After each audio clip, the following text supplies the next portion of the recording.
तुमचं आजच्या ऑनलाईन लेक्चरमध्ये सर्व विद्यार्थ्यांचं स्वागत. आज आपण फेब्रुवारी 2023 या प्रश्नपत्रिकेच्या विश्लेषणाच्या तिसऱ्या तासिकामध्ये तुमचं स्वागत. आजच्या तिसऱ्या तासिकामध्ये विभाग दुसरा मधला पहिला प्रश्न म्हणजे 26वा प्रश्न आणि हा जो संच आहे हा ए संच. लक्षात ठेवा कोणता संच बघतोय आपण, ए संच पाहतोय. ए संचामध्ये सगळ्या प्रश्नाचं आपण विश्लेषण बघणार आहोत. त्याच्यातला पहिला प्रश्न आहे, एका बैजिक राशीचे अवयव असे आहेत तर ती राशी कोणती. मला वाटतं राशीचे अवयव जर असतील तर आपण काय करतो, त्या अवयवांचा गुणाकार किती राशी असते, बरोबर. मग आपण काय करू, तसा हा खूप सोपा प्रश्न आहे. फक्त तुम्हाला गुणाकार करता आला का तुम्हाला ती राशी सुटते. तर लवकर आपण गुणाकार करून घेऊया, कारण सोपा प्रश्न आहे. एक्स ने जर ह्या सगळ्या याला गुणलं तर काय होईल, एक्स चा वर्ग. एक्स ने ह्या -8 ला गुणलं तर 8x. आता या -7 प्रत्येकाला गुणायचं. -7 आणि x -7x आणि वजा वजा गुणिले अधिक होईल, काय होईल 7 8 56. आता या दोघांची बेरीज वजाबाकी तुम्हाला करायची. x चा वर्ग -8 आणि -7 -15x अधिक 56 कोणत्या पर्यायामध्ये होतो, तिसऱ्या. ओके, सोपा प्रश्न होता. 2 मिनिटंही सुद्धा वेळ गेला नाही. फक्त तुम्हाला गुणाकार करायचा होता आणि गुणाकार केला गेला. आता याची स्ट्रिक काय पहिले थोडं समजून घ्या. त्या पर्याय गाळायचे कशी, तर एखादा मला समजतच नाही बघा. गाळायचे जर पर्याय म्हणतात, हे -7 आणि या -8 चा गुणाकार काय होतोय, वजा वजाचा गुणाकार नेहमी धन येतो. इथं बघा, म्हणजे हे दोन पर्याय ऑलरेडी गेले. तुम्हाला फक्त या दोन पर्यायातून सर्च करायचं, म्हणजे 50% तुम्ही उत्तराच्या एकदम जवळ पोहोचता फक्त साधं टेक्निकली, बरोबर. म्हणजे हा प्रश्न खूप सोपा होता. चला आपण आता पुढच्या प्रश्नाकडे जाऊया, जो 27वा प्रश्न आहे. खूप छान आहे. पहिल्यांदा हा प्रश्न समजून घ्या. काय, रीनाकडे काही फुले आहेत, तिने प्रत्येकी 12 फुलांच्या माळा तयार केल्यात. तिच्याकडे 11 फुले उरतात.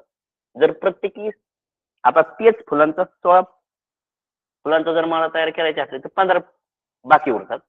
आता पुन्हा हे जे 9 आहे तर हा 9 नाही एवढं लक्षात ठेवा. मी त्याला थोडस डार्क होतो, तुम्हाला जर दिसत असेल तर उरतात 18 फुलांच्या जर माळा तयार केला तर 17 फुल. म्हणजे काय होतं थोडंसं समजून घ्या. एक फुल बघा 12 केलं, एक फुल जर टाकलं ना तर मग 13 हार झाले असते. इथं एक फुल टाकलं असतं तर 17 हार झाले, 17 झाले असते. आणि इथं एक टाकलं असतं तर 18 झाले, 19 झाले. हा प्रश्न पहिल्यांदा समजून घ्या, नेमका कोणत्या पाठामधला आहे तुमच्या, ही कन्सेप्ट कोणती, कुठं असेल. नाना पातोटा दिसतोय त्या शिकल्यावर काहीच नाही. हा सरळ सरळ प्रश्न लसावी आणि मसावीचा आहे. पहिल्यांदा प्रश्न समजला पाहिजे हा नेमका कोणत्या घटकातला आहे, मग कशातला आहे. जर असं आलं कमीत कमी म्हणजे लहानात लहान, म्हणजे आपल्याला काय काढायचं आहे, लसावी काढायचा. आता लसावी नेमका काढायचा कोणाचा, तर 12 त्यानंतर 16 आणि 18 यांचा काय काढायचा आहे, लसावी काढायचा आहे. 12 16 आणि 18 लसावी काढण्याची आपण हे पद्धती बघतोय, बरोबर. दोनने आपण पहिल्यांदा भाग देऊन बघू. सगळ्यांचा कॉमन भाग जातोय 6 8 9.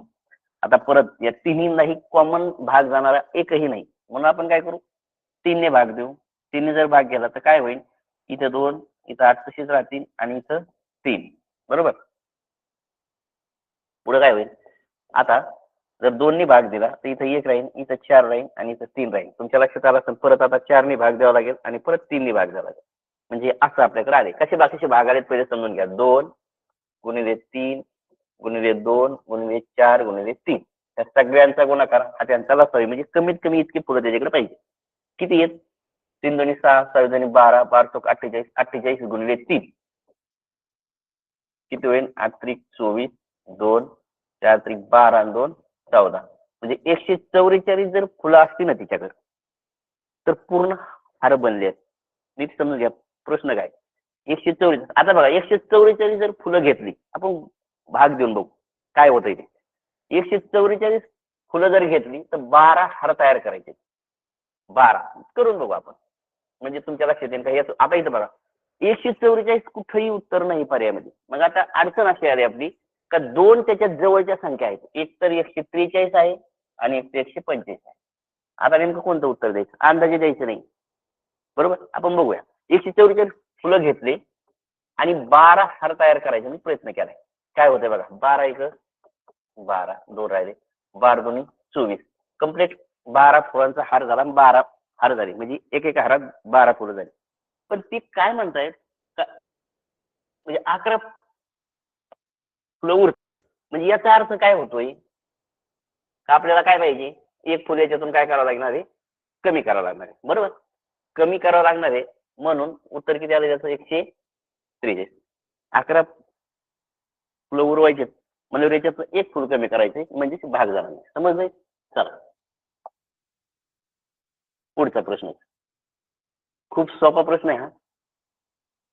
एका काटकोन त्रिकोणात काटकोन करणाऱ्या बाजूंची लांबी 7 सेमी आणि 24 सेमी आहे, तर या त्रिकोणाच्या परिवर्तुळाची त्रिज्या किती. आता हा सरळ सरळ 7वीचा थोडासा घटक, 8वीचा थोडासा घटक असं मिक्स करून हा प्रश्न आलेला आहे. याच्यात तुम्हाला कन्सेप्ट काय पाहिजे ते समजून घ्यायचे. प्रश्न, बरेचसे प्रश्न असे कन्सेप्टवर येतात, सोपे येतात, आपल्याला ते अवघड वाटतं. काय एक काटकोन त्रिकोण दिला, मी काटकोन त्रिकोण काढतो पहिल्यांदा. आता थोडासा व्यवस्थित नसेल आला, पण असं काटकोन त्रिकोण गृहीत धरा. आता समजून घ्या, काढायचंय काय, परिवर्तुळ. परिवर्तुळ काढायचं असलं आपल्याकडे दोन कन्सेप्ट आहेत, एक तर आंतरवर्तुळ आणि परिवर्तुळ. आंतरवर्तुळ काढायचं असेल तर आपण कोन दुभागतो, आणि परिवर्तुळ काढायचं असेल तर आपण बाजूचे लंब दुभाजक काढतो. म्हणजे या बाजून या बाजूला लंब टाकतो, तो इथंच येतो. या बाजूने या बाजूला टाकला तो इथंच येतो. आता याच्यावरून जर टाकायचं असेल तर इथं येतो.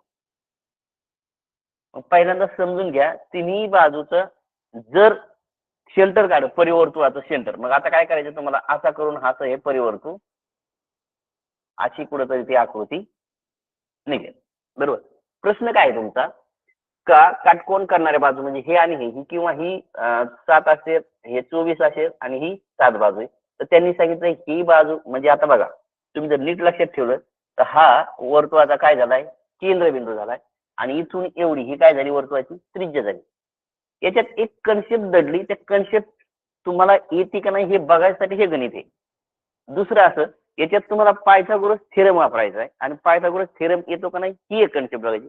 म्हणजे याच्यात तुमच्या दोन कन्सेप्ट परीक्षकाला चेक करायच्या. कोणत्या, एक तर तुम्हाला पायथागोरस थेरम येतो का नाही हे बघायचं आहे. दुसरं असं, जेव्हा परिवर्तुळाचा काटकोनात जे सेंटर असते का नाही, ते कर्णाच्या मध्यवर असते. हे जर तुम्हाला माहिती असेल तरच हा प्रश्न सुटतो, तर याचं उत्तर सुटतंय. कसं, पहिल्यांदा आपण हे कर्ण बहु किती होतोय, आता 7 24 पायथागोरसचा जर थेरम वापरला तर या दोन्हीच्या वर्गाची बेरीज ही कशाची येते, याची येते. 7चा वर्ग 49 आणि 24चा वर्ग किती आहे, सांगा पटकन.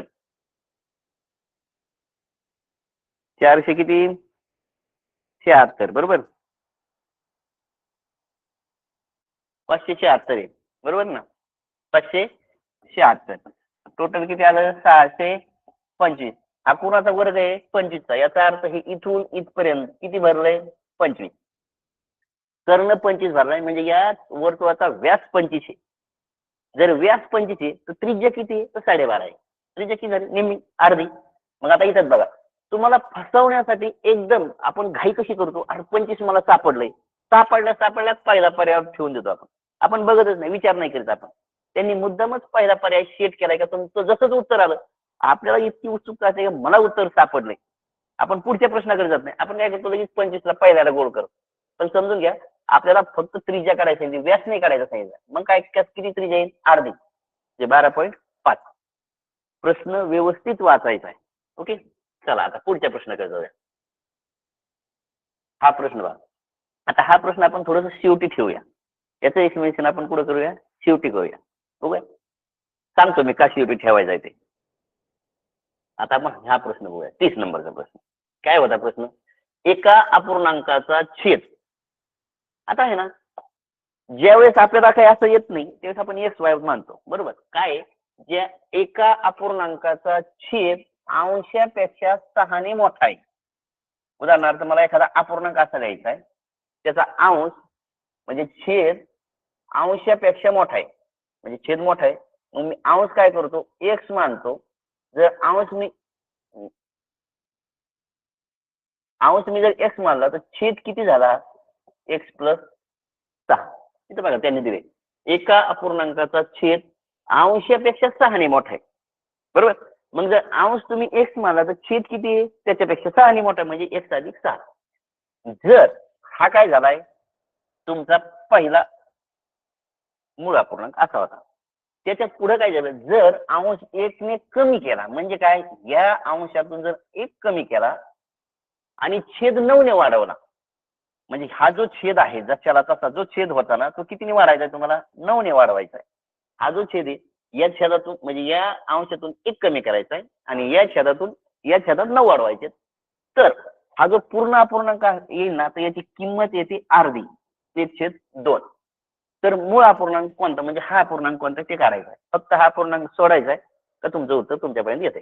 काय आहे, एक्स यांची बेरीज करा, एक्स अधिक 15. आपण काय करतोय, तिरका गुणाकार करून घेतो बरोबर. घ्या करून तिरका गुणाकार, मी इकडे करतो वाटलं तर. एक्स ने याला जर गुणलं 2x - 1 बरोबर, इकडून याने जर गुणलं तर तसंच राहील बरोबर. हा -2 बे एक बे बरोबर. काय होईल आता, एक्स इकडे घेऊया आणि हे -2 तिकडे जाऊ दे.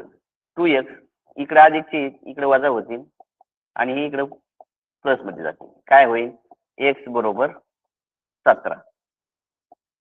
एक्स बरोबर किती आला, 17. ओके, समजलंय तुम्हाला. आता म्हणजे एक्स ची किंमत आपल्याला भेटली 17. आता त्याच्यात फक्त काय करायचं आहे, हा एक्स बरोबर भेटला 17 म्हणजे वर 17 भेटले आणि 17तून 6 छेद मोठा आहे, किती झाले 23. कुठे आहे असं बघा, कुठे भेटले तुम्हाला, पर्याय कुठे दिसतंय, 2 नंबर. ओके, मला वाटतं प्रश्न खूप सोपा होता हा, म्हणजे असं खूप आवड होता नाही, फक्त तुम्हाला ही मांडणी करता यायला पाहिजे होती. ही मांडणी जर करता आली तर प्रश्न एकदम सोपा आहे. चला आपण पुढे जाऊया. आपा खूप छान प्रश्न आहे, म्हणजे कसा सोडवायचा आहे, खूप छानसा प्रश्न आहे. प्रश्न 31 नंबरचा आहे. प्रश्न 5 फक्त समजून घ्या. काय झालंय, हे सगळ्यांची बेरीज बरोबर किती येते 5. आता 2 अचूक पर्याय निवडायचे. आता तुम्ही जर बघितले असतील ह्या पर्यायाकडे नीट बघा, हे आणि हे दोन पर्याय सारखे असतात. मग नेमके आता कोणते पर्याय आहेत त्याच्यात, हा पर्याय का हा पर्याय आहे का हा पर्याय आहे का हे पर्याय बरोबर. आता आता काही काही म्हणजे जरी तुम्हाला उत्तर द्यायचं असेल ना, जर गडबडीत जरी उत्तर द्यायचं असेल तर दोघांचं सारखं कोणती किंमत आहे ती बघून तरी द्या. नाही तर एक हा दिला आणि एक हा दिला असं तरी करू नका बरोबर. म्हणजे अंदाजे देऊच नका. पण जरी समजा वेळेअभावी एखाद्या उत्तर तुम्हाला टिक करायचं असेल तर निदान एवढं तरी तुमच्या लक्षात असलं पाहिजे का 2 आपल्याला सममूल्य मधलेच घ्यायचे. बरं चला आपण प्रश्न सोडूया. आता काय करायचे, चुका काय होतात ते सांगतो मी तुमच्याकडून. आपण काय करतो, छेद वेग सारखा आहे मग सारखा करायला जातो, याने याला गुणणार मग नंतर करणार आणि मग खूप वेळ हे गणित येतं. तुमचा फक्त वेळ वाया घालवण्यासाठीचा साठी आलेलं हे गणित आहे. म्हणजे तुम्हाला फक्त ते फसवं गणित आहे, तुमचा वेळ गेला पाहिजे. म्हणजे याचा स्ट्रिक काय आहे, तुम्ही जर नीट लक्षात बघितलं तर साधं सोपं आहे. याला काय करा, याचा खालच्याचा आपण एलसीएम घेऊ म्हणजे लसावी घेऊ. लसावी किती आहे, 6 3 2 चा 6 आहे. मी काय करतो 6 ने यालाही गुणतो आणि इकडच्या बाजूलाही गुणतो बरोबर. मग कसं करायचंय तुम्हाला तर बघूया. मी काय करतो बघा, 6 ने या बाजूला गुणतो आणि या बाजूला गुणतो. म्हणजे कसं मी मांडणी कशी करतो ते बघा. 3x + 2 अधिक 2x3 बरोबर 5. मी काय करतो, या पूर्ण मांडणीला 6 ने गुणणार आणि मग याला जर 6 ने गुणलं एकडच्या बाजूला तर मग इकडच्या बाजूलाही सुद्धा मी किती गुणणार 6 ने. आता तुम्ही मला 6 ने का गुणलं, तर ह्या खालच्या जो छेद आहे ना, मला छेद नको होता. मला हा छेद काढायसाठी याचा मी लसावी घेतला. लसावी घेण्याचा फायदा असा होतो का हा छेद जातो. आता बघू 6 ने आपण आतमध्ये जर गुणित गेलो तर काय होईल बघा. मी डायरेक्ट लिहितोय, मी एक स्टेप घालतो किंवा लिहितो. चला, याने जर याला गुणलं तर काय होईल, 6 गुणिले 3x अधिक 2 हे 6 इथं. आता बघा या 6 ने कंसात आतमध्ये गुणायचं म्हणजे प्रत्येकाला तुम्हाला 6 ने गुणायचे बरोबर. 6 गुणिले 2x3 अधिक 6 गुणिले x अधिक 1 हा कंसात ठेवा. जर बेरीज असेल तर ह्या बेरजेला गुणले एवढं लक्षात ठेवा. आणि हे 6 पंचे 30 झालं. काय बघा आता, हे 6 6 कॅन्सल झाले, बेदोनी म्हणजे 3 दोन्ही 6 आणि बेस 3. ओके, आता काय करायचंय तुम्हाला, हा फक्त गुणाकार व्यवस्थित करून घ्यायचा. इथं काय राहिलं बघा, 3x बघा छेद संपला, याचा गेलाय छेद, याचाही छेद गेलाय. काय राहिलं आता 2 ने गुणलं काय होईल 4x. आता या 3 आतमध्ये कंसात गुणायचे 3x अधिक 3 बरोबर किती आले 30. आता काय करायचं घाई नाही करायची प्रश्न सोडवा व्यवस्थित सोडवा. काय झाले पहिले समजून घ्या. नाही इथं प्लस चिन्ह होतं बरोबर आपण अधिकचं झालंय. हा आता x ची सगळ्यांची बेरीज करा बाकीची बेरीज करा. हे 3x 4x 7x आणि 3x किती झाले 10x हे 3 आणि हे 2 हे किती झाले 5 आणि हे 30. जर मी आता मला x ची किंमत काढायची मग मी काय करणार आहे 10x असंच राहू द्या बरोबर त्यात हे 5 मी इकडे जर नेले तर 30 वजा 5 मला मी जागा इकडे घेतोय काय झालंय ते फक्त बघून घ्या किंवा मी इकडे घेऊ का काय आलंय 10x बरोबर मोठं देऊ का 25 दिसत नसेल ओके. आता x बरोबर 25/10. आता जर 10 ने याला भागलं तर भागाकार काय येईल 2.5 हा एक येतो म्हणजे आपल्याला हे एक उत्तर सापडलं. याचा सममुल्य म्हणजे काय किंवा जर 5 ने याला भागलं 5 2 10 आणि 5 5 25 हा एक दिसतोय म्हणजे हा ओके. मला वाटतं सोपं गणित होतं तर वेळ जाण्यासाठी इथं तुमचं कॅल्क्युलेशन मध्ये थोडंफार जरी मिस्टेक झाली तर उत्तर काय होणार होतं चुकणार होतं म्हणून हे गणित सेट केलं होतं ओके. तर आपण आता पुढच्या गणिताकडे जाऊया. बघा छान आहे गणित कन्सेप्ट हे गणित फक्त कन्सेप्टनी सोडायचंय. जर या गणिताला तुम्ही वेगळ्या यांनी जाणार असाल तर हे गणित खूप क्लिष्ट होत जातं पुढं पुढं. आपण फक्त हे गणित कन्सेप्टनी सोडणार आहोत. काही सेकंदाचं गणित वाचण्याचं तुमच्या लक्षात एक वस्तू 150 रुपयाला विकत घेतली असता जेवढा तोटा होतो त्याच्या 1.5 नफा ती वस्तू 275 रुपयाची विक्रीने होतो तर वस्तूची मूळ किंमत किती रुपये पहिल्यांदा समजून घ्या. तोटा कधी होतो नफा कधी होतो. उदाहरणार्थ मी एखादी वस्तू 100 रुपयाला घेतली आणि जर ती 80 रुपयाला विकली याचा अर्थ मला तोटा झालाय. मी जर ती 110 रुपयाला विकली याचा अर्थ मला नफा झालाय. म्हणजे काय जर मी एखादी किंमत इथं धरली आता मी एक्स मानून वगैरे अशा प्रकारात जाणार नाही. मी तुम्हाला शब्दांनी गणित कसं सोडायचं ते सांगतो शब्दात. उदाहरणार्थ मी इथं एखादी किंमत धरली जर त्या किमतीच्या कमी किंमत मला भेटली तर मला तोटा होणार आहे. त्या किमतीच्या जास्त किंमत भेटली तर मला नफा होणार आहे. आता पहिलं समजून घ्या. मला काय झाले मी 150 रुपयाला वस्तू विकत घेतली मला तोटा होतो याचा अर्थ मी 150 रुपयाला वस्तू विकत म्हणजे विकल्यानंतर तोटा होतो याचा अर्थ मी ती 150 रुपयाच्या काहीतरी जास्तलाच खरेदी केली होती. अर्थ आहे काय झालं असेल का मी 150 रुपयाला वस्तू विकली आणि मला काहीतरी तोटा झाला. आता जेवढा तोटा झालाय का नाही त्याच्या 1.5 नफा नफा म्हणजे किंमत जी आपली मूळ किंमत आहे वस्तूंची पहिलं समजून घ्या काय म्हणतोय मी. ही वस्तूंची काहीतरी किंमत आहे आता त्या किमतीपेक्षा जास्त किमतीला आपण विकली वस्तू आणि नफा किती म्हणजे नफा किती झालाय जेवढा तोटा झालाय का नाही त्याच्या 1.5 नफा झालाय आणि मग तो टोटल किंमत किती विकली आपण 275 रुपये. थोडस समजून घ्या म्हणजे काय जर मला इथं 1 रुपया तोटा होत असेल का नाही तर मला नफा किती होतो 1.5 रुपया. याच्या 1.5 आहे ना लक्षात आले का तुमच्या याच्या 1.5 इथं बघा जेवढा तोटा होतो का नाही त्याच्या 1.5 नफा ती वस्तू विकली होतो काहीतरी विकली असेल म्हणजे काय हा जो गॅप आहे हा 1.5 आहे आणि हा गॅप कितीचा आहे 1 आहे. कन्सेप्ट समजून घ्या पहिले म्हणजे हा टोटल ह्या दोघांची व्हॅल्यू किती झाली 2.5 किती झाली या दोघांची बेरीज किती झाली 2.5 समजलं लक्षात येतं तुमच्या म्हणजे इथून इथपर्यंत. मग आता याच्यात गॅप बघा बरं कितीचा आहे. आता हा गॅप शोधायचा आपल्याला तर गॅप कितीचा आहे 125 चा 125 चा लक्षात आलं का 125 चा 125 चा गॅप आहे आणि तो किती आहे 2.5 आहे ना तो म्हणजे याच्या 1.5 जर याला मला असं तोडायचं असेल तर मग काय करावं लागेल मी 50 आणि 25 नीट समजून घ्या. का हे 50 या 50 च्या 1.5 किती झाले 75 गॅप नाही दिले. तसं जर कळत नसेल मी थोडस पुसतोय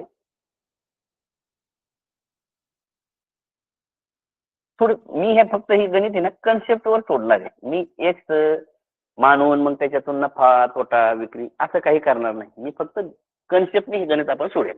म्हणजे काय झालंय 150 रुपयाला किंमत काय झाली 150 रुपयाला मी विकली आणि मला काहीतरी तोटा झाला, याचा अर्थ मी पुढं 150 रुपयाच्या पुढे खरेदी केली होती, आणखीन त्याच्या पुढे विकली मी. म्हणजे काय, इथं जर 1 रुपया मला जर तोटा होत असेल 1 रुपया, तर मी 275 ला विकल्यामुळे मला किती झाला, 1.5 रुपयात नफा झाला. मग या दोन्हीचा फरक किती झालाय, हे बघा इतका आहे. याचा एक भाग करायचा, त्याच भागाचा परत एक भाग, अर्धा भाग करायचा. बघा इथं एक, इथं बी एक आहे आणि याचा अर्धा. मग काय करायचंय, 150 आणि 100 275 मधला गॅप कितीचा आहे, 125 चा. त्याला जर तुम्ही अडीचने हे केलं तर ते किती येत आहे, एक भाग कितीचा येतो, 50. 50च येतो का. किंवा तुम्ही जर, किंवा असं जरी केलं तुम्ही, ह्या पॉईंट उडीला 25, 25 पाचा 125 आणि 50, म्हणजे एक भाग इथं 50चा आहे आणि मग इकडे किती झालं, 75. ओके. मग याचा अर्थ काय, मला 50 रुपये तोटा झाला, बरोबर आहे, 50 रुपये तोटा झाला. म्हणजे मग मी खरेदी कितीला केली, 200 रुपयाला. विकली कितीला, 275 रुपयाला. बरोबर. आता बघा, आता तुमच्या एक लक्षात आलं पिक्चर असं येईल. म्हणजे काय, वस्तू 200 रुपयाला तुम्ही खरेदी केली होती, तिची मूळ किंमत 150 रुपयाला विकल्यानंतर 50 रुपये तोटा झाला. पण तेच मी जर 275 विकला तर याच्या दीडपट मला एका 75 रुपये नफा होत. म्हणजे तिची किंमत किती आहे, 200 रुपये. किती रुपये आहे, मूळ किंमत विचारली ना, मूळ किंमत किती आहे, 200. मला वाटतं खूप थोडा कन्सेप्ट वाईज प्रश्न होता हा, तुम्हाला चकवण्यासाठी दिलेलाच सेट केलेला हा प्रश्न होता. म्हणजे आपण म्हणतो का नाही, ज्याला चांगल्या कन्सेप्ट समजल्यात, ज्याला नफ्या तोट्याचा किंवा व्यवस्थित लक्षात आलाय, त्यालाच हा प्रश्न सुटेल. किंवा मग आता तुम्हाला नफ्याचं सूत्र द्या, तोट्याचं सूत्र द्या आणि आणखीन कॉम्प्लिकेटेड होत पुढे जात होते, त्यापेक्षा तुम्ही ह्या शब्दाचे गणित सोडा. ओके, चला आपण पुढे जाऊया. आता हे सरळ रूप द्यायचंय, असे गणित येण्याची शक्यता सोडायची, प्रयत्न करीत राहा, कारण तुम्हाला कुठे ना कुठे. बघा आता हे तुम्हाला हे समीकरण सोडता आलं पाहिजे, वर्ग समीकरण काय करता आलं पाहिजे, सोडता आलं पाहिजे.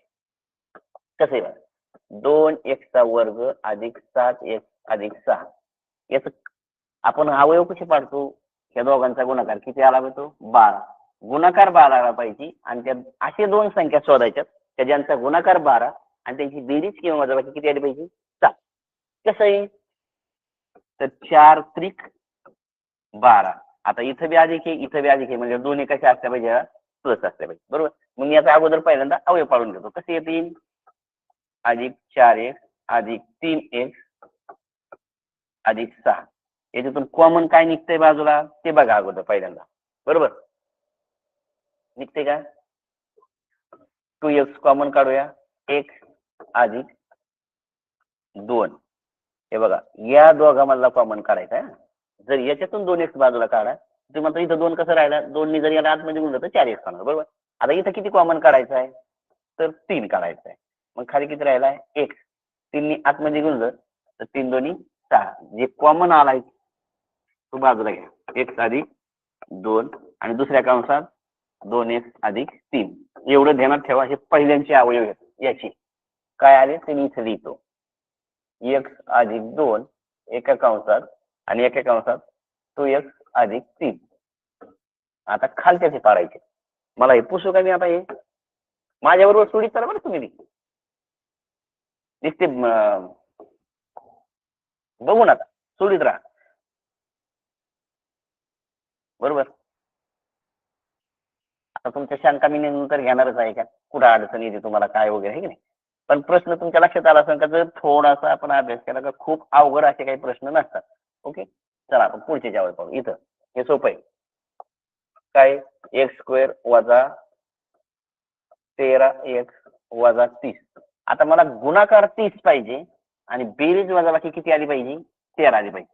आता पहिले समजून घ्या, जर मला गुणाकार वजा आणायचा असेल तर एक धन आणि एक ऋणच असली पाहिजे, कारण दोन्ही ऋण असले तर धन येतं, दोन्ही धन असले तर धन. म्हणजे मला काय करावं लागेल, एक धन संख्या घ्यायची आणि एक ऋण संख्या घ्यायची. किती, 10 त्रिक 30. अजून काही वेगळे येईल सांगा पटकन, कोणकोणती येईल,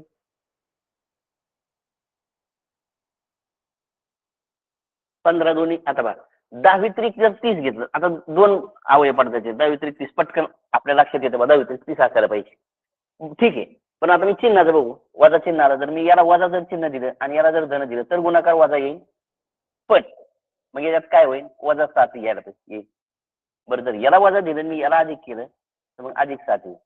म्हणजे आता हे अवयव नाही आहेत. मग कोणते असतील, 15 दोन्ही 30. काय येतील, 15 दोन्ही 30. आता हे बघूया काय होतं याच्यात, 15 आणि 2 कोणत्या याला मी, आता ही जर वजा असेल मोठी तर मग मला चिन्ह कोणतं द्यायचंय, हे अधिक आणि हे वजा. आता बघा यांची बेरीज गुणाकार येतो वजा 30 आणि बेरीज मायनस 13 आहे. चला करू आपण. एक्स वर्ग वजा 15 एक्स वजा 2 एक्स वजा 30. त्या दोघातून कॉमन काय निघेल, तर एक्स निघेल आणि कंसात राहील एक्स वजा 15. याच्यातून कॉमन वजा 2 काढणार आहे, नीट समजून घ्या. नाही, हा इथं प्लस होता की नाही, हा आपला प्लस होता बरोबर. मग खाली काय राहिलं एक्स. आता जर वजा 15 ह्या दोन्ही जर आतमध्ये गुणलं तर 30 येईल. ओके, म्हणजे हे दोन कॉमन आले, एक्स वजा 15 एका कंसात आणि एका कंसात आलं एक्स अधिक 2. हे याचे अवयव आहेत, एक्स वजा 15 आणि एक्स अधिक 2. मला वाटतं हा कंस कॅन्सल झाला. खाली राहिलं बघा कोणतं, 2x अधिक 3 आणि x वजा 15 पहिलाच पर्याय. ओके, हे सोडायचं होतं. असं याला काय आता वेगळं ट्रिक वगैरे काही नव्हती, जे सहज सहज तुम्हाला सगळं अवयव पाडून सोडायचं. ओके, या पुढे आला. हा, आता हा एक कन्सेप्टचा प्रश्न आहे. पहिला हा प्रश्न नीट समजून घ्या, कन्सेप्ट काय सांगतो.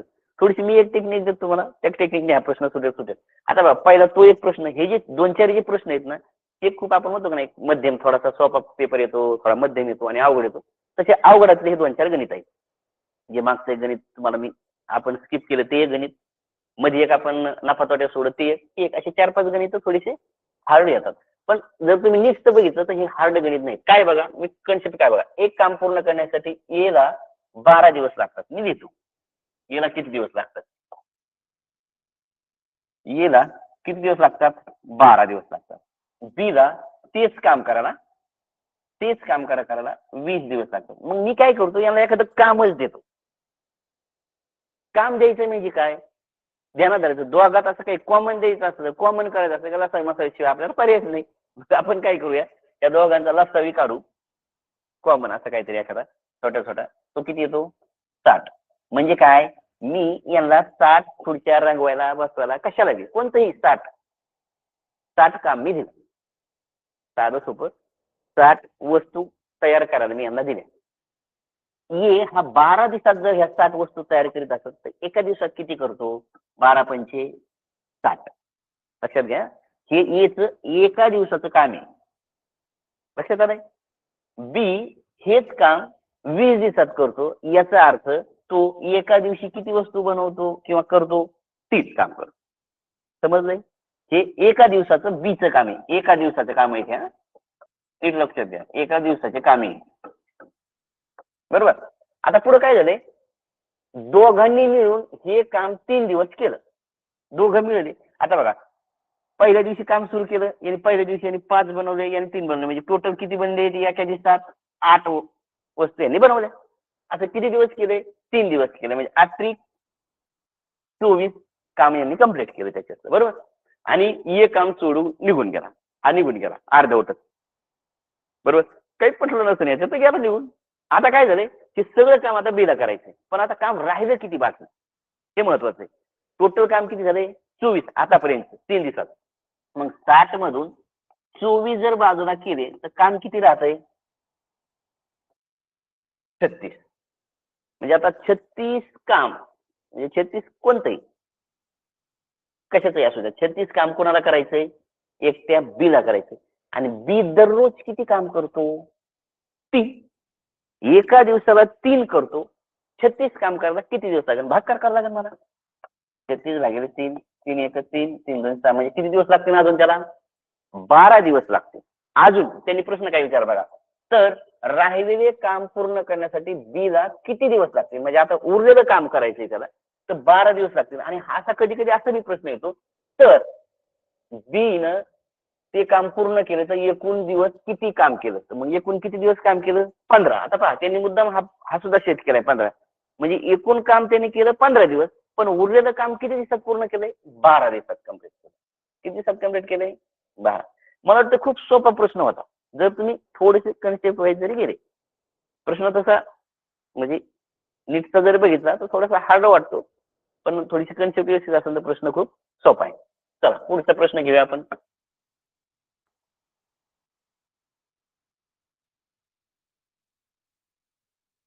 बघा हाही तसाच आहे, नफ्या तोटा शेकड्यावरीचा प्रश्न आहे. काय प्रश्न बघा, श्रीमती देसाई यांनी जेवढ्या किमतीत 30 टेबल खरेदी केले तेवढीच किंमत त्यापैकी 25 टेबल विकून मिळवली, तर या व्यवहारात त्यांना शेकडा नफा किंवा तोटा. Sorry.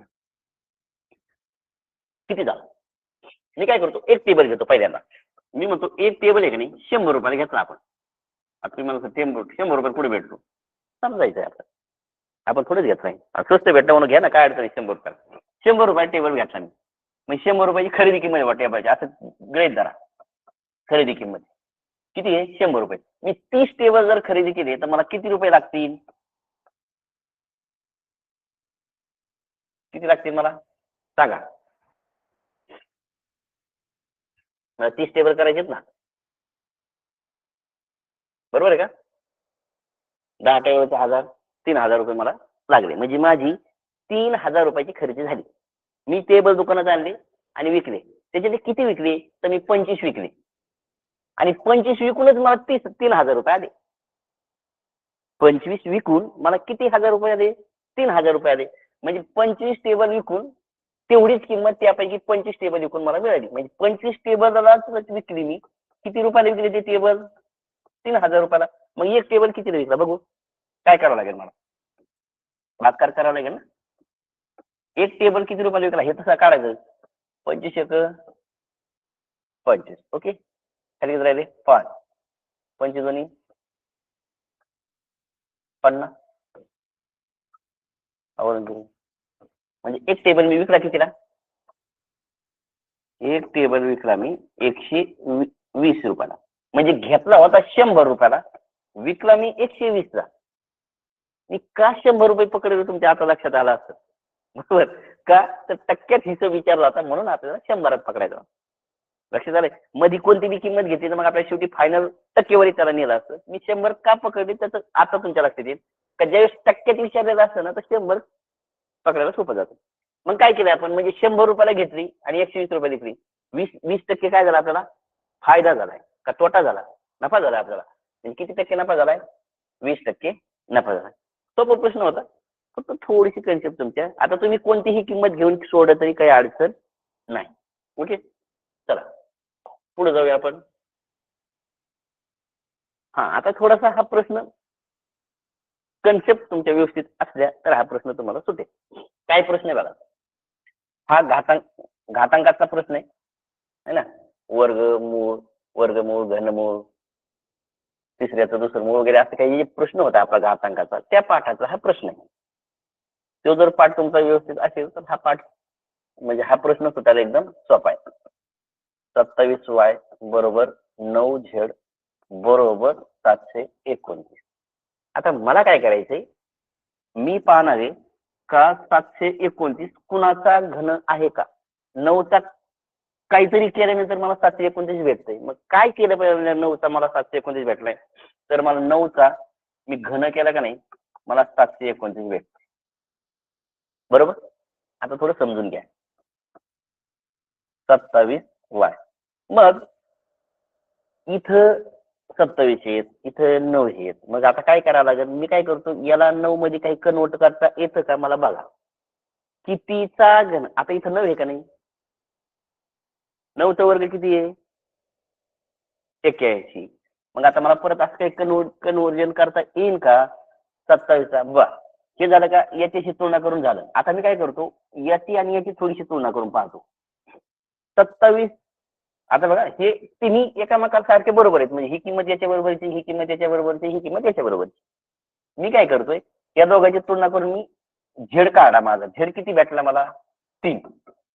आपल्याला एक एक काढायचं आहे. का काढायचं ते हे काढायचंय म्हणून. बरोबर. आता दुसरं वाय. आता मी काय करतो या दोघांच पुन्हा करतो. कुणाचा 27चा काय करायला पाहिजे तर मग 729 आहे. तर 27चा वर्ग आहे ना 729 आहे. याचा अर्थ 27चा वर्ग वर्ग म्हणजे इथं 2 पाहिजे म्हणजे वायची किंमत किती मला भेटते 2. बर. आता थोडस इकडे आहे. मी काय म्हणतो ते थोडस हा आता झालं का आपला फक्त काय राहिलाय आपल्याला काढायचा फक्त एक्स ची किंमत काढायची राहिली ती कशी काढावी हाच सगळ्यात मोठा प्रश्न आहे.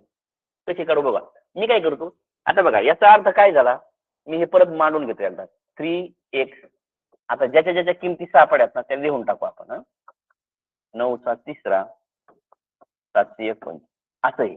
याचा अर्थ आता एक कसा घेणार मग मी काय करतो थोडस इथे येतो असं या दोनची तुलना करून पाहतो. याचीही तुलना केली तरी चालेल तसं काही नाही पण मग इथं काय करतोय मी मला याच आहे ना किंवा हा त्याची नको अलीकडची उलट अलीकडचीच करू आपण याची करू. मला याला कन्वर्ट करता येईल का 3 मध्ये ते पाहतो म्हणजे या दोघांना.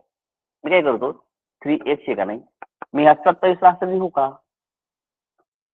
3चा घन लिहू शकतो ना. 3चा घन काय 27 आहे आणि हे वरचं आहेच असंच. आता घाताचा घात असेल तर काय करतो आपण घाताचा गुणाकार करतो म्हणजे काय 3x बरोबर 3 आणि हा 3चा 6वा. याचा अर्थ काय हे जर पाया समान असेल तर मग घातांक सुद्धा काय पाहिजे सारखे पाहिजे म्हणजे x बरोबर किती आला आता आपल्याला 6 आला. भेटले आपल्याला तिन्ही किमती x बरोबर आता 6 भेटले. ओके. आता आपल्याला हे गणित सोडवायला चालू करायचं. आता शिक आपल्याला यांच्या किमती भेटल्या. काय भेटल्या आता किमती भेटल्या. अजून आपल्याला गणित पुरं सोडलं नाही आपण अर्ध्यातच आहे अजून घाई नका करू. हा पुढे काय झालंय आता आता गणिताकडे एक्स वायचा गुणाकार करायचा आहे झेडचा आणि मग त्याचं सोडायचं. बर एक्स वाय झेड आणि याचा 302 काढायचा. आता पहिल्यांदा ही कन्सेप्ट तुम्हाला निश्चित समजली पाहिजे तरच हा प्रश्न सुटतो. म्हणजे काय याच्या वर्गमुळाचा घन या 302 ला आपण कसं लिहितो बघा अगोदर गुणाकार करूया आपण. याचा गुणाकार करू एक्स किती आहे 6 वाय किती आहे 2 झेड किती आहे 3 यांचा मी असं लिहू का याला काय अडचण नाही 3 1 3 असं लिहिलं.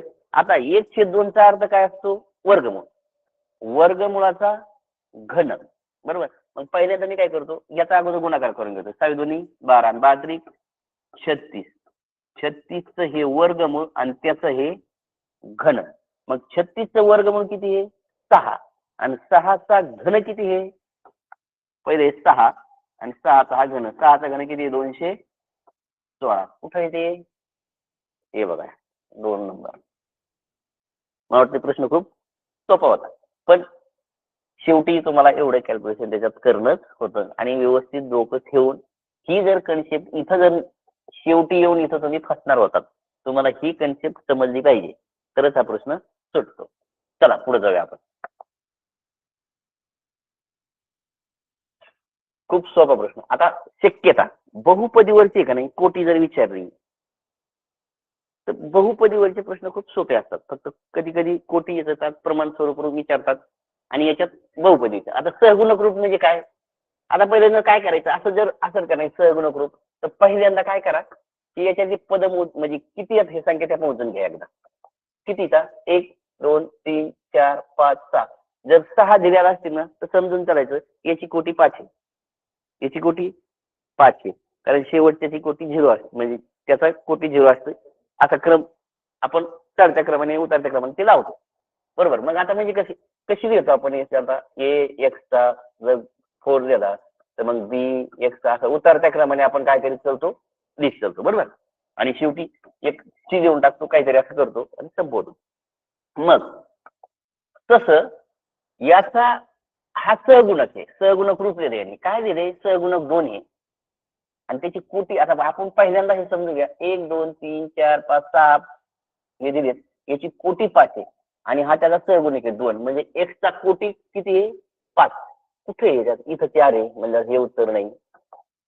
बर इथं 6 आहे हे तर असू शकत नाही. इथं आहे 5 पण तो सहगुणक दिलाच नाही.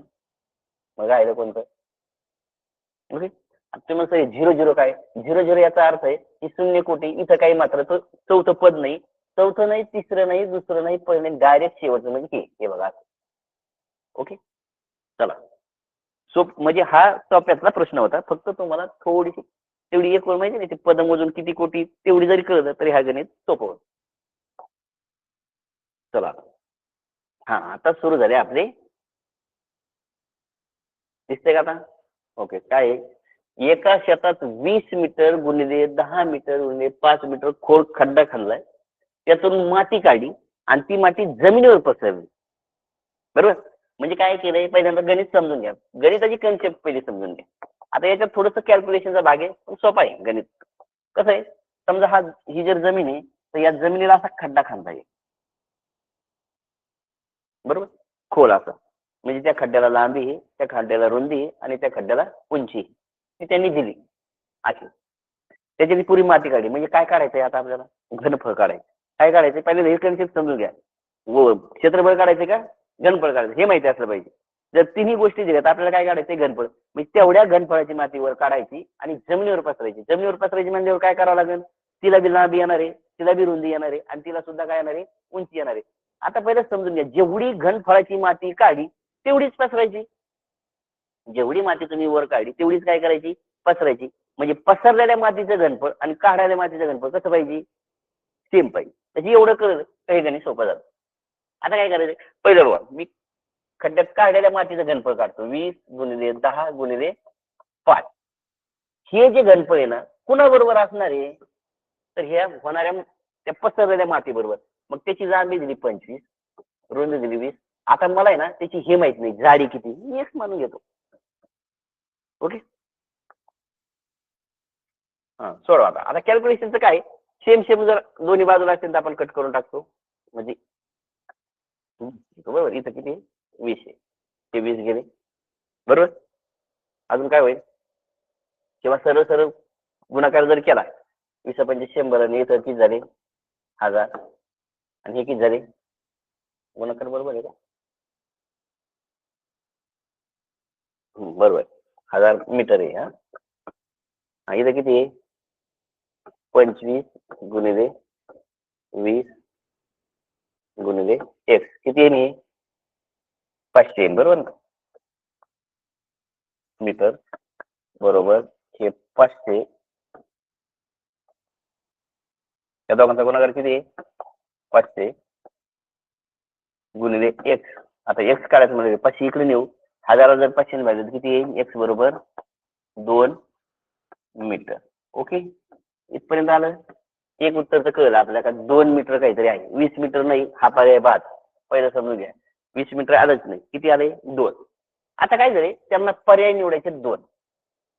आता इथं तुम्हाला 2 कन्सेप्ट समजले पाहिजे, त्यांना बघायचं का. आता बघा समजून घ्या, तुमचे पाठ समजा गणितात 10 आहेत आणि त्या 10 पाठावर मला जर 5च प्रश्न विचारायचे असतील तर मग मी काय करणार आहे, काही कन्सेप्ट तुम्हाला मिक्स असल्या पाहिजे असेच प्रश्न मी सेट करणार. उदाहरणार्थ नफा तोटा काढणार असेल तर मी थोडासा सेकडेवारीतला त्याच्यात संदर्भ देणार. तसाच प्रश्न केलाय मी. यांनी काय केले, यांना घनफळ तर चेक करायचंच होतं. दुसरं असं, यांना आता तुम्हाला रूपांतर करता येतं का हे बघायचं. आता काय झालंय, 2 मीटरचं 20 सेंटीमीटर असू शकतं का, हा पर्याय हे नाही, हा नाही राहिला कोणता आता पर्याय. 2 मीटर म्हणजे 20 सेंटीमीटर असतं का, नाही 200 सेंटीमीटर असतं. 20 मीटर तर येतच नव्हतं, मग राहिला पर्याय हा, म्हणजे हे 2 पर्याय सेट करायचे. ओके, चला पुढे जाऊया आपण. काय प्रश्न आहे बघा, एका चेंडूचा व्यास. आता मी चेंडू, आता समजा हे सर्कलच आहे पण इमॅजिन करा का हा पूर्ण भरीव चेंडू आहे, तर गोल. बरोबर, आता हे वर्तुळ आहे पण चेंडू गोल आहे. काय झालंय, त्याच्यात असलेल्या हवेचे घनफळ काढायचं. आता त्याच्या आतमध्ये हवेचं घनफळ काढायचं काय आणि चेंडूचं घनफळ काढायचं सेमच आहे. आता फक्त तुम्हाला घनफळाचं सूत्र माहिती असलं पाहिजे. इथं सूत्र माहिती असलं तर तुमचं उत्तर आलंय. काय घनफळाचं सूत्र सांगा चला.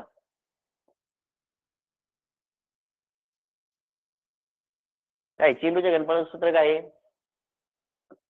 4/3 पाय आर चा घन. ओके, हे कशाचं सूत्र आहे, चेंडूच्या घनफळाचं सूत्र आहे. चेंडूचे घनफळ. बरोबर. आता काय सांगितलं त्यांनी, व्यास सांगितलं 20, आपल्याला आर पाहिजे.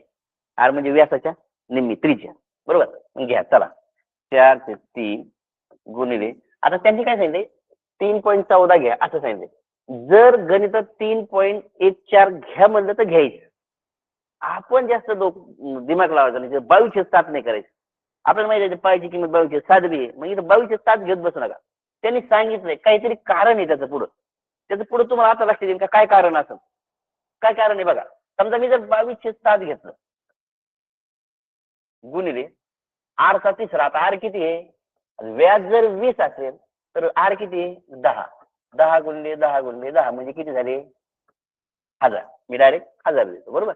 10चा तिसरा घात म्हणजे 1000.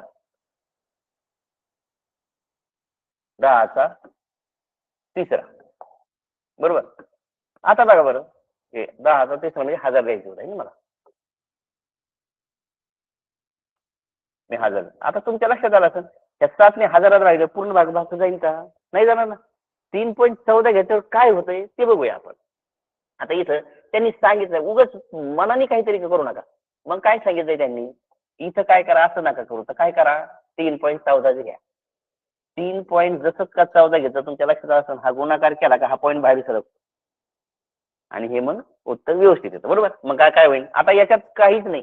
हे गणित फक्त कॅल्क्युलेशन करायचंय. कॅल्क्युलेशन साठी हे गणित तुम्हाला दिले. तुम्हाला कॅल्क्युलेशन येते का, मग काय करणार आहे 4 ते 3 गुणिले 3.14 जर मी 1000 गुणलं तर काय येईल ते बघा.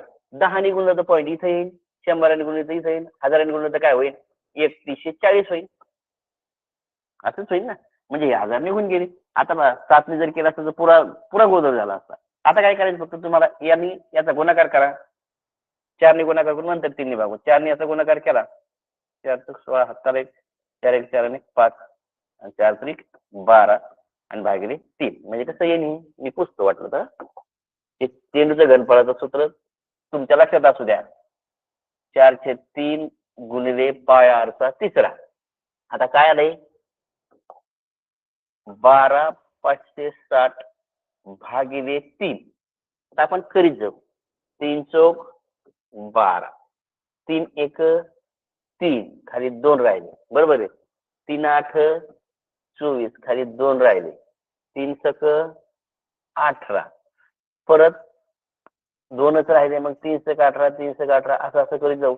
हे 6 कॅन्सल करू आणि इथं आपण 7 टाकू. कुठे दिसतंय असं, दिसतंय का कुठे इथं. किती नंबर आहे 4 नंबर. घनसेमी. आता हे घनसेमी आपण काय,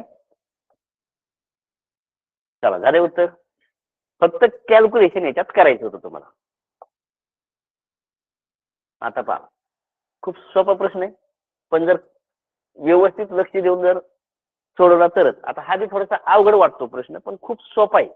बघा आता काय कसे कन्सेप्ट आहे प्रश्नाची. एका वॉशिंग मशीनची किंमत आता रुपया, अशा 5 एवढ्या वॉशिंग मशीनची किंमत किती. मी असं जर सांगितलं, असं जर गणित आलं का नाही आणि जर कळलं नाही तर याला छोटं करा. उदाहरणार्थ मी म्हणलं 5 वॉशिंग मशीनची, म्हणजे एका वॉशिंग मशीनची किंमत 5 आहे, अशा 6 वॉशिंग मशीनची किंमत किती झाली, किती होईल. या दोघांचा गुणाकार 6 × 5 = 30. प्रश्न हाच आहे. एका वॉशिंग मशीनची किंमत समजा 5 मी घेतली होती, 6 वॉशिंग मशीन म्हणजे एवढ्या वॉशिंग मशीन आहेत 6. आता काय करायचं तुम्हाला या दोघांचा गुणाकार करायचा. गुणाकार करताना थोडंसं लक्ष द्या. आता कसं करायचं, म्हणजे काय करायचं तुम्हाला या दोघांचा काय करायचं गुणाकार करायचा आणि मग आपलं उत्तर येणार 5/y अधिक 1/6. या दोघांचा काय करायचंय तुम्हाला गुणाकार करायचा. आता जर गुणाकार करताना असं जर आपण कॅल्क्युलेशन करीत बसलो, यांनी याला गुणायचंय, यांनी याला गुणायचंय, याच्यात 5-10 मिनिटं तर आपले हमखास जाणार. वरून जर थोडंफार खाली चुकलं परत गोंधळ. बरं इथं नुसतं एक एक जर संख्या असती तर मग सोपं झालं असतं. याच्यात एक अपूर्णांकी, त्याच्यात चिन्ह आहे, त्याच्यात काटाकाटी पुढे करणार तुम्ही, थोडीशी मिस्टेक झाली का आपलं उत्तर चुकत आहे. मग आपण करणार काय. मी असं मग बघितलं, मी थोडंसं लक्ष दिलं तर हीच संख्या इकडे आहे, हीच संख्या इकडे आहे. मग मी काय करतो मानतो याला, काय करतो मी 5/y ला काय मानतो मी x मानतो किंवा ए माना, काही माना, ए माना वाटलं तर. बरोबर, ए मानू आणि 1/6 ला मी काय मानतो बी मानतो. आता इथं लिहितो मी काय होईल, इथं इथं हे ए, इथं हे बी, इकडे काय झालंय इकडे हे बी, इकडे हे A. आता यांचा गुणाकार सोपा होईल. आता करून बघा. A ने याला गुणलं तर काय होईल? बरोबर मानले का आपण? हा बरोबर. याला करा. A ने इकडच्याला गुणा काय होईल? AB वजा A चा वर्ग. B ने याला जर गुणलं अधिक B चा वर्ग वजा AB. AB कॅन्सल झाला. खाली काय राहिले हे बघून घ्या. B चा वर्ग राहिला वजा A चा वर्ग. आता तुम्ही म्हणता वजा A वर्ग अधिक B वर्ग राहिला, इकडे घेतलाय. काय झालंय आता हे?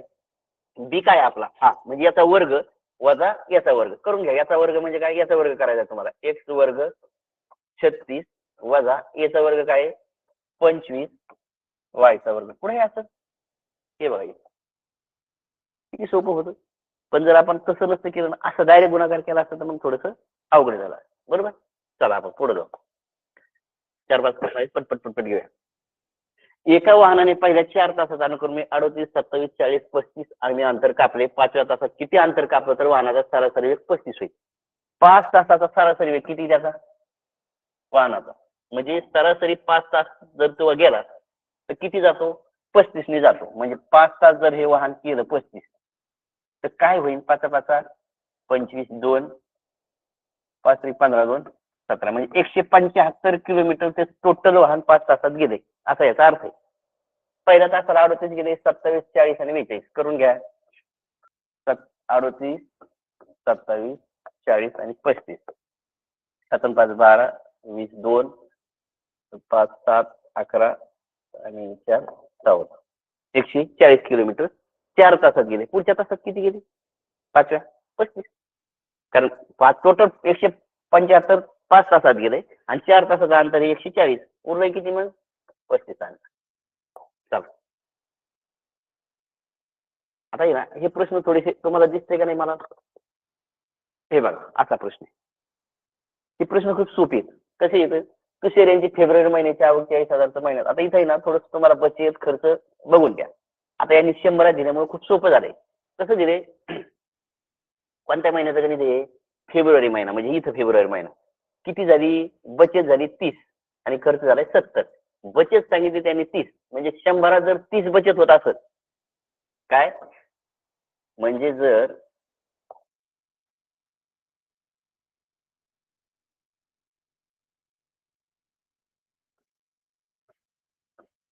तीस काय झाले त्यांनी म्हणजे 100 रुपये जर त्याला येत असतील 100 रुपयाची त्याची जर त्याची कमाई असेल टोटल तर त्याची बचत किती होते? हा वर्ग 30 रुपये होते. तर त्यांनी त्याची आवक किती झाली म्हणजे कमाई किती झाली त्याची 40,500 तर त्याची बचत किती? बस एक्स बचत आहे. तुम्ही जर तिरक करून जर घेतलं तर तुमच्या लगेच लक्षात येईल. सोपं आहे. याला गुणा काय होईल? 40,500 गुणिले 30. मी काय करतो डायरेक्ट हे 100 इथं टाकतो. थोडस गाईड एक्स हे 2 याचा गुणाकार जर तुम्ही केला 405 गुणिले 30 बरोबर हा शून्य ठेवूनच देऊ 3 5 15 4 12 किती आलं हे गणित 12,150 काय त्याची ती बचत आहे. ओके चला पुढे जाऊया. आता खर्चाचे गुणोत्तर असं सोडले मे महिन्यातील बचतीचं खर्चाचे गुणोत्तर काढायचे. मे महिना कुठे इथं म्हणजे काय झाले 100 रुपये जर त्याची आवक असेल तर त्याचा खर्च झालाय 85 आणि बचत झाली 15.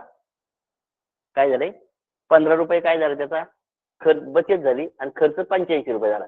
मग मला सांगा त्यांनी काढायचं काय सांगितलंय? बचत किती झाली त्याची 15. बचत किती झाली त्याची 15 आहे बरोबर. बचत 15 आहे आणि खर्च किती आहे 85. सोडायचं गुणोत्तर करा 5 त्रिक 15 5 1 5 हाते 3 3 5 7 झालं. कुठे असं आता पहा काय झाले लक्ष्मणरावांनी 10,500 रुपये शेअर विकत घेतले त्यावर 0.5% दलाली दिली तर दलालीची शेअरची किंमत किती? 0.5% म्हणजे किती? 100 बरोबर. किती वर दलाली द्यायची त्याला? एवढ्यावर द्यायची 10,500. यांचा गुणाकार जर तुम्ही केला 105 गुणिले 5.5 आहे 5 5 25 आणि 5 1 पॉईंट आहे म्हणजे 52.5 त्याची दलाली झाली. आणि खर्च किती त्याचा घेतलेला विक्रेत्याचा 10,500 म्हणजे 10,500 आणि हा 52.5 यांची जर बेरीज केली तर ती 80 भरेल. कुठं येतं उत्तर याचं मला वाटतंय 3 नंबर. ओके घ्या पुढचं गणित.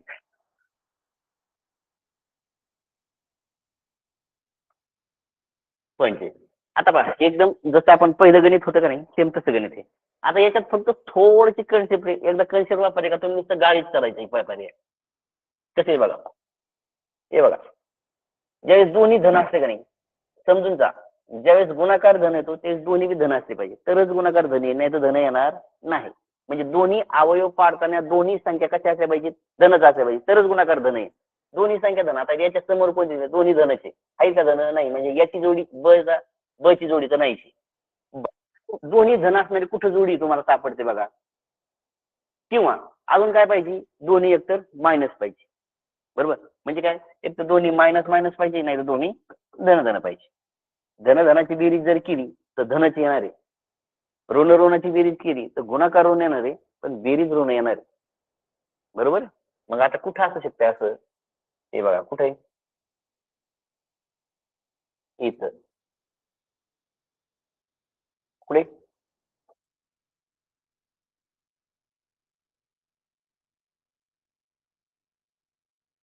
इथे हे बघा दिसतंय तुम्हाला हे दोन्ही ऋण ऋण म्हणजे याची जोडी या ब ची जोडी एल आहे.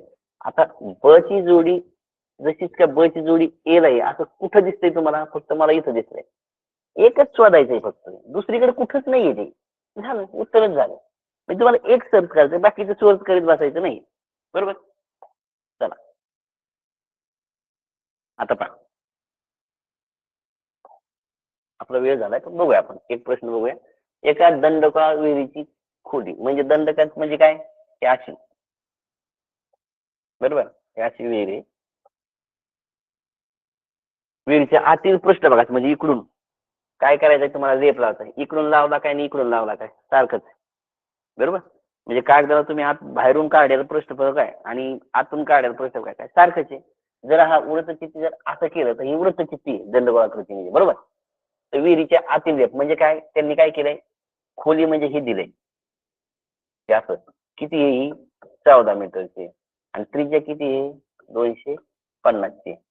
मला सांगा सेमी आहे बरं काही हे मीटर आहे सेमी खर्च बी कशाचा विचारलाय चौरस मीटर मध्ये मग चौरस मीटर मध्ये करून घेऊ आपण. आता पहिल्यांदा याचं वक्र पृष्ठफळ म्हणजे काय याचं सूत्र माहिती पाहिजे.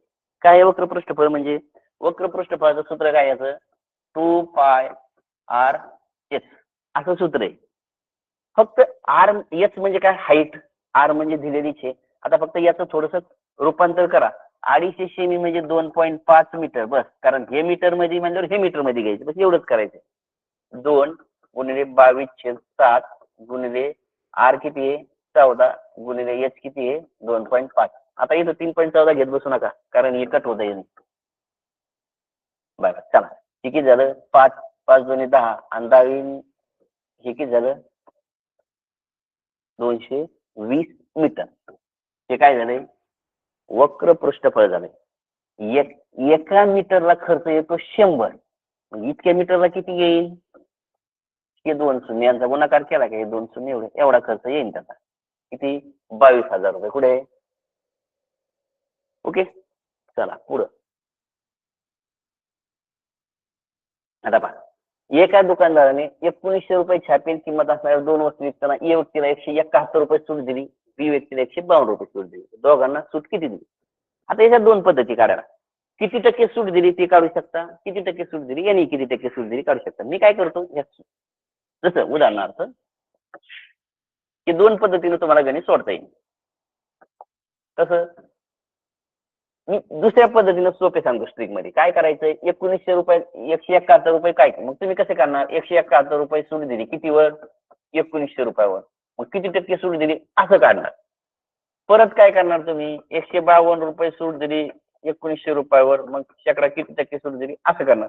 याच्यापेक्षा मी काय करतो या दोन्ही मधला फरक बघा किती येतो फरक किती हे फरक 171 आणि 152 19चा आहे. कितीचा आहे? 19चा. 1900 रुपयाचे 19 किती असतात? 1%. मग या दोन सुटीमधला फरक कितीचा आहे? 1%चा. मग झालं. इतकं सोपं आहे. हा, असं जरी केलं तरी अडचण नाही. इथं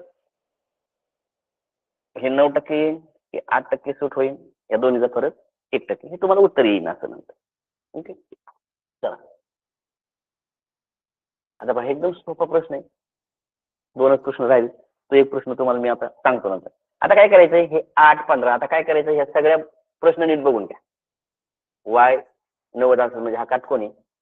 त्यांनी काय सांगितलंय, आता बघा इथं पायथागोरस थेरम वापरायचा आहे तुम्हाला आणि याचं क्षेत्रफळ जर काढलं, पायथागोरस थेरमची गरज नाही. काटकोनात म्हणजे काटकोन त्रिकोणाचं क्षेत्रफळ सूत्र काय, 1/2 गुणिले काटकोन करणाऱ्या बाजूंचा वर्ग. बरोबर, म्हणजे काय 1/2 गुणिले 15 गुणिले 8, 15 चोक 60, म्हणजे हे 60 झालं. याचं काढूया. बरोबर, आता याचं काढण्यासाठी तुम्हाला मात्र याला पायथागोरसच्या थेरम नुसारच जावं लागेल आणि याचं हे काढावं लागेल. 8 आणि 15, 15चा वर्ग किती आहे? 225. 8 8 64, 9 8 2, हा कोणाचा वर्ग आहे? 17चा. म्हणजे किती आहे? 17. अर्धा म्हणजे हाफ. आता त्रिकोणाचं क्षेत्रफळ म्हणजे काय, हाफ गुणिले पाया गुणिले उंची, 6 गुणिले 17, 17 त्रिक 51, म्हणजे हे 51 झालं आणि हे 60. किती झालं बघा, 60 आणि 51, 1 1 1. कुठं आलंय? ओके, शेवटची एक सोपं राहिले. दोन रेषा परस्परांना छेदतात तेव्हा तयार होणाऱ्या विरुद्ध कोनांची बेरीज.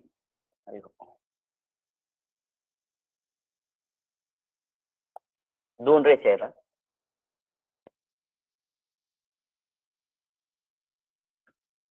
दोन रेषा परस्पर म्हणजे एकामेकाला छेदतात आणि हे विरुद्ध कोन तयार होतात. आता विरुद्ध कोणचा गुणधर्म लक्षात असला पाहिजे. विरुद्ध कोन एकमेकाचे कसे असतात? एकरूप असतात, म्हणजे दोन्हीचे माप सारखे असतात. मग विरुद्ध कोनाचं याचं माप किती आहे? 2x अधिक 65 आणि याचं माप किती आहे? 7x वजा 10. पण हे दोन्ही सारखेच आहेत ना. हे जरी विरुद्ध असले पण यांचे माप कसे येतं? सारखे. जर यांचे माप सारखे असतील तर म्हणजे दोन्ही सारखेच आहेत. अधिक 65 7x वजा 10. घ्या इकडे तिकडे जाऊ दे. चला हे दोन इकडे जाऊ दे, ते 10 इकडे जाऊ दे. म्हणजे हे 65 तिकडचे 10 इकडे आणू आणि इकडचे हे दोन तिकडे घेऊन जाऊ. इथं येईल 5x आणि इथं येईल 75. x बरोबर येईल हे 5 इकडे 15 5 75. x बरोबर किती आलं? 15. जर x बरोबर 15 असत, उरलेल्या कोणाचे माप किती अंश असतील? उरलेल्या कोणाचं माप काढायचं तुम्हाला. बरोबर, पहिल्यांदा हे तर माप काढा बरं. बरोबर, आता याचं माप किती आहे? 2x 15 दोन्ही 30 आणि 65. 30 हे बघा 2x अधिक 65. मी काय करतोय, इथं x ठेवतो. x ची किंमत किती आली आपल्याला? 15. 2 गुणिले 15 अधिक 65. 15 दोन्ही 30 आणि हे 65. किती झालं? 95. याचं माप 95 म्हणजे याचं माप 95. आता थोडं समजून घ्या. याचं माप 95 आहे आणि या दोघांची बेरीज असते 180. हे किती भरला? 85. उरलेला किती झाला? 85. बरोबर. चला शेवटचा प्रश्न खूप सोपा, पण कन्सेप्ट माहिती असेल तर. काय, एका वर्तुळाचा व्यास म्हणजे वर्तुळ काढावा लागेल मला. व्यास EC आहे. बरं, त्यांनी सांगितलंय बिंदू बी हा वर्तुळावर कोणता बी एक बिंदू कुठेही घेतला. ओके, तर खालीलपैकी चुकीचे विधान कोणते? आता शोधायचं काय पहिलं समजून घ्या. चुकीचे विधान कोणते? पहिला प्रश्न नीट वाचा. चुकीचे विधान शोधायचे आपल्याला, बरोबरची विधान शोधायचे नाही. चूक कोणतं ते सांगायचं. बी घेतला. आता तुम्ही जर असं कोण BC म्हणजे आता आपल्याला कोण करावं लागेल असा आहे त्रिकोण. बरोबर, याच्यात एक गुणधर्म पक्क ध्यानात धरायचा. अर्धवर्तुळ आणि अंतर्लिखित केलेला कोण हा काटकोन असतो. इथं हा काटकोन. बस एवढं ध्यानात आलं तर संपला प्रश्न. जर हा कोण 90चा असेल तर ह्या दोघांची बेरीज 90 असेल, याचा अर्थ हा 90 पेक्षा लहान असेल, हा सुद्धा 90 पेक्षा लहान असेल. चला शोधा. काय सांगितलं त्यांनी? बी सी ए. बी सी ए हे याचं माप 90 पेक्षा लहान आहे का? 90 पेक्षा लहानच आहे तो. म्हणजे हे तर बरोबर आहे. हे काय आहे? बरोबर आहे. आणि आपल्याला बरोबर तर शोधायचं नाही, म्हणजे आपल्याला हे उत्तर नसणार आहे आपलं. म्हणजे समजून घ्या काय शोधायचंय आपल्याला. हे त्यांनी दिलेलं बरोबर आहे, आपल्याला शोधायचं चुकीचं. बा बी सी ए लघुकोण त्रिकोण आहे. बी सी ए लघुकोण त्रिकोण नाही तर काटकोण त्रिकोण झाला. हा मग हे यांच्याकडून चुकलंय, मग चुकीचं विधान आहे, म्हणजे हे चुकीचंच विधान आहे. आपल्याला हे एक उत्तर असतं. C A B. C A B हा आहे का नाही 90 पेक्षा मोठा कसं काय होऊ शकतो? हा 90 आहे म्हणजे हा 90 पेक्षा लहानच आहे, म्हणजे हेच चुकीचं विधान आहे. कंस एबीसी चे माप 180. कंस एबीसी हा 180 आहे ना अर्धवर्तुळ. म्हणजे हे बी पक्क बरोबर आहे. म्हणजे कोणती विधान दोन चुकीचे आहेत? 2 आणि 3. हा प्रश्न थोडा ट्रिप आहे, तुम्हाला फसवण्यासाठी दिलेला प्रश्न आहे. चुकीचं विधान ओळखायचंय, बरोबर विधान ओळखायचं नाही. बरोबर. चला मला वाटतंय आपले आजचे 50 प्रश्न संपलेत. आता तुम्हाला सांगतो पहिला प्रश्न तो तुम्हाला घरी सोडायचा आहे आणि उद्या तुम्हाला सोडायचा आहे. उद्या त्याचं मी एक्सप्लेनेशन देणार आहे. कोणता तो प्रश्न आहे? हे बघा मी तो एकदा प्रश्न बघतो. आता थोडासा वेळ गेला आज. उद्या राहिलेले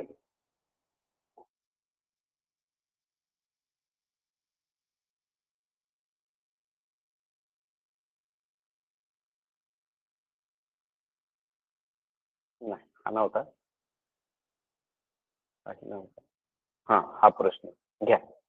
हा प्रश्न तुम्हाला उद्यासाठीचा आहे, सराव करायचा आहे. कन्सेप्ट व्यवस्थित उद्या आपण याची समजून घेऊया. उद्या तुम्ही सोडवा, नाहीतर उद्या आपण याचं एक्सप्लेनेशन करून आपण पुढचे 25 प्रश्न घेणार आहोत. म्हणजे आतापर्यंत 50 प्रश्न आहोत, 50च्या पुढे आपण एका तासात म्हणजे बसवतोय. काही शंका असतील तर आता तुम्ही जस्ट 2-3 मिनिटात मला विचारायच्यात. बरोबर. हा प्रश्न सोडून बाकीच्या प्रश्नाच्या शंका तुम्ही मला विचारू शकता. चला. ओके. काही कळलंय व्यवस्थित? हो हो सर. हो सर समजलं. समजलंय? हो ओके. सर. चला आता उद्या भेटू आपण उद्या पुन्हा या वेळेला.